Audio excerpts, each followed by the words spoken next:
Tire size. Everybody wants to know what tire size is and how do you basically read them. Let's go to these numbers right here. 315, 35, 20. Now, 315 is going to be across. That's the width of the tire. 35 is the profile. 20 is the diameter of the wheel. You see what I'm saying? That right there is how you know what your tire size is. Every car is different. Every car has a different tire size. On this particular vehicle called the Thumper, 315, 35, 20. God dog, if you like me, you just told you something. Here's what I'm saying, folks. Here's what I'm saying.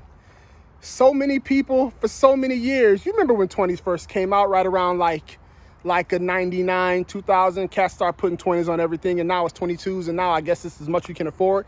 Here what the problem with it was. The problem is folk didn't understand tire size, so they had these little rubber band tires, rubbing all up in the wheel well, scrubbing the corners when they turning right, potholes bend your rims. What he just told you was enough to ensure that that never happens. You should subscribe just for that alone. Subscribe! Let's talk about it. Give me a like. Next thing that's important is ride height. Now, ride height is a very personal thing.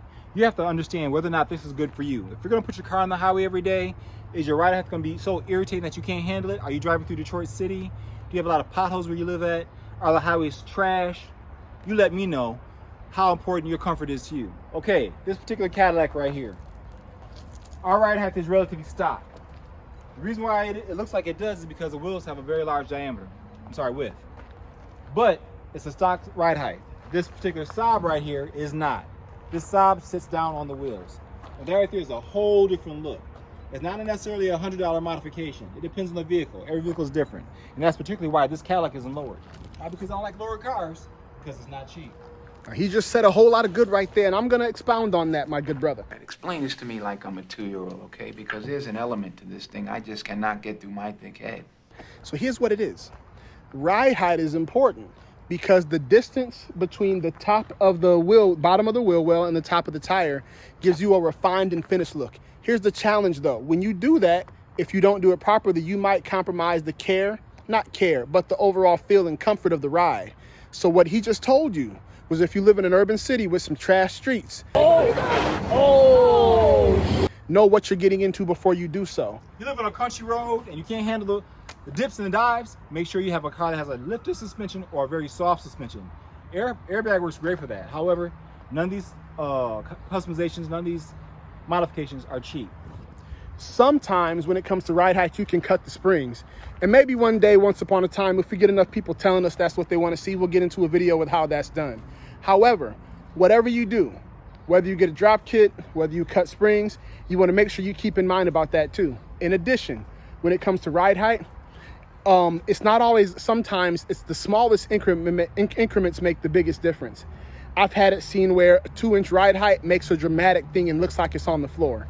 Again, with this Mini, Cedric and I chose not to do anything with the ride height because normally we would, but it was because I am not interested in seeing this thing bounce around too much and handle some bad curves or the bad roads in Metro Detroit. Because of the way we customized this vehicle, we went with a wider tire to eat up some of that wheel well distance, and I think all in all, it's going to work itself out. Plus, remember this, anytime you lower a vehicle, because I lower all my vehicles, anytime you lower a vehicle, be prepared to buy brand new struts. You're not going to get away with running old struts if you lower a vehicle. It just doesn't happen.